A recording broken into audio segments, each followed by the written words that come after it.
मरूधरा के रण में विधानसभा चुनाव के फाइनल से पहले राज्यसभा चुनाव का सेमीफाइनल देखने को मिलेगा। लिहाजा ऐसे में भाजपा से लेकर कांग्रेस तक ने अपनी कमर कस ली है। इसी बीच टोंक पहुंचे पूर्व डिप्टी सीएम सचिन पायलट ने राज्यसभा चुनाव में 4 में से 3 सीटें जीतने का दावा किया है। साथ ही पायलट ने राजस्थान में बेहतर करने और 2023 में एक बार फिर सरकार बनाने की बात कही। साथ ही उन्होंने जल्द ही राजस्थान में राजनीतिक नियुक्तियों की भी बात कही।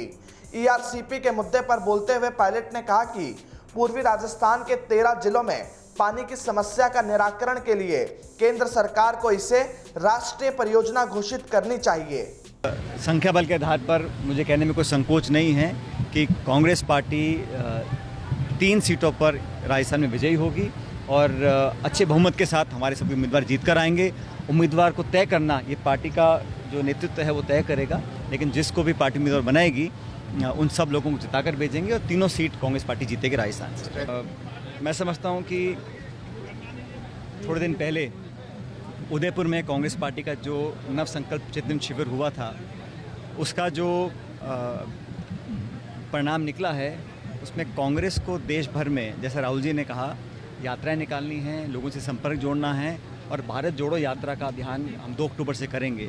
लेकिन उसकी तैयारियां लगातार हो रही हैं। प्रदेश अध्यक्ष जी ने मुझे बताया है कि 1 और 2 जून को 2 दिवसीय स्टेट लेवल आयोजन हम लोग जयपुर में करने जा रहे हैं कि उदयपुर चिंतन शिविर का जो क्रियान्वयन है वो अलग अलग राज्यों में कैसे हो, उस पर 2 दिन पर हम चर्चा करेंगे और फिर लगातार उसके बाद धरातल पर पार्टी के जो संगठन चुनाव चल रहे हैं उसको भी गति देनी है, नियुक्तियां भी होंगी।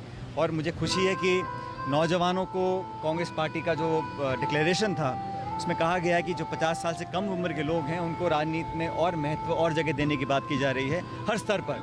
तो एक शुभ संकेत है समाज के लिए, देश के लिए, पार्टी के लिए, और मुझे लगता है इसका निश्चित रूप से लाभ हम लोगों को मिलेगा। देखिए, ये जो बड़ा प्रोजेक्ट है, मुझे नहीं लगता इस पर राजनीति होनी चाहिए। ये पूरे प्रदेश के लिए और खासकर 12-13 जिलों के लिए बहुत महत्वपूर्ण योजना है। इसमें कोई दल, कोई व्यक्ति, कोई सरकार नहीं चाहती होगी ना बने, लेकिन उसको करने का जो काम है वो आप सब जानते हैं। इतनी बड़ी जो परियोजना है इसको राष्ट्रीय परियोजना घोषित करना चाहिए। ये कमिटमेंट हमारा सरकार का, ये कोई नई बात नहीं है। लेकिन इतना समय निकल गया, अभी तक कार्रवाई नहीं हुई है और ऐसा सरकार हम लोग चाहते हैं, कौन नहीं चाहेगा कि इसको जल्दी बनाया जाए। इसमें सब लोगों का सहयोग जरूरी है।